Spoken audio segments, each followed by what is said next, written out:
Everyone thinks that teens in our world today use alcohol, tobacco, or drugs to cope with everyday struggles. You may think they do. But they don't.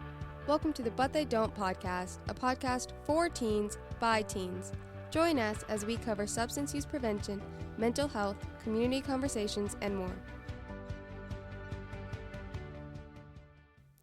Hey everyone, welcome to another episode of But They Don't. My name is Kadasia, and this week I'm flying solo on the hosting duties. But that's okay because this is a super important topic. Youth Board is launching a new educational campaign called Distorted Fake Pills, Real Danger. We're talking about the dangers of counterfeit pills, which leads us to our blunt truth of the week. In 2021, the DEA seized 20 million fake pills, many of them laced with fentanyl. This is more than the previous 2 years combined. All of the information that we are sharing today can be found on dea.gov/onepilll or songforcharlie.org, and we'll be sure to link them both in the description for this week's episode. So, there are criminal drug networks that are mass-producing fake pills and falsely marketing them as legitimate prescription pills. These pills are easy to purchase, widely available, often contain fentanyl or methamphetamine, and can be deadly. Social media and e-commerce platforms have made the fake pills even more widely available to anyone with a smartphone, including minors. So many of these fake pills out there are made to look like actual prescription medicines like oxycodone, hydrocodone, Xanax, and Adderall. But pill pressers are not pharmacists, and they don't have a quality control lab. They make their batches in a garage or their basement.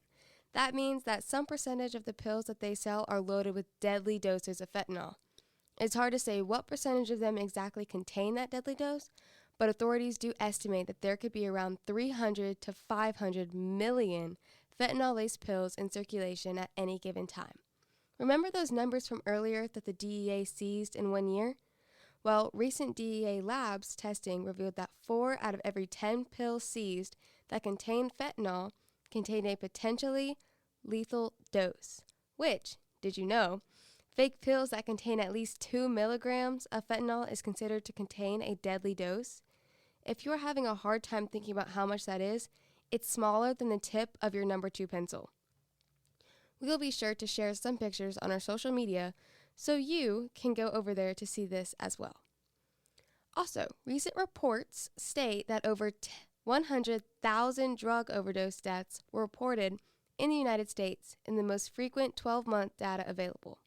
That is the most ever recorded and equals out to 1 overdose death every 5 minutes. In 2021, the DEA seized 15,000 pounds of fentanyl. That's enough to supply a potentially lethal dose to every member of the United States population. So you're probably thinking, why should all of this matter to us as teenagers? Well, drug dealers are now harnessing the accessibility of social media apps to push these deadly drugs into our communities faster, cheaper, and easier than ever before. So, 2 Utah 8th graders overdosed and died after taking U-47700, a potent synthetic opioid that is also known as pink that they got from other teens who bought it online. A Minnesota teen overdosed and died after taking the synthetic psychedelic drug DBT that he bought online. The 16-year-old son of famous television therapist Dr. Laura Berman died after overdosing on fentanyl. Dr. Berman believes that her son bought the drug from a dealer on Snapchat. There are no safe medications available for purchase through Snapchat or TikTok. The only safe medications are ones that come from licensed and accredited medical professionals. The DEA warns that pills purchased outside of a licensed pharmacy are illegal, dangerous, and potentially lethal. Now, we understand that being a teenager in today's world can be stressful. There are healthy and unhealthy ways of dealing with that stress.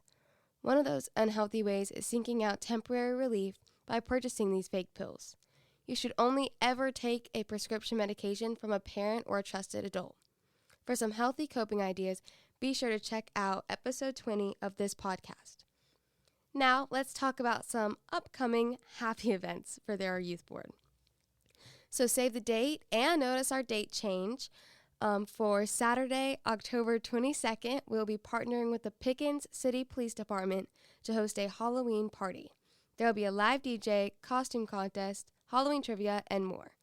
And don't forget to be sure to follow us on social media for location updates and more information about registering. This is all open to Pickens County High School students.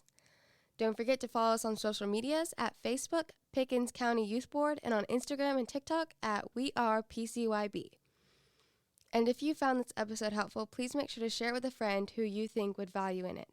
See you next time. Hope you guys have a great day. Bye.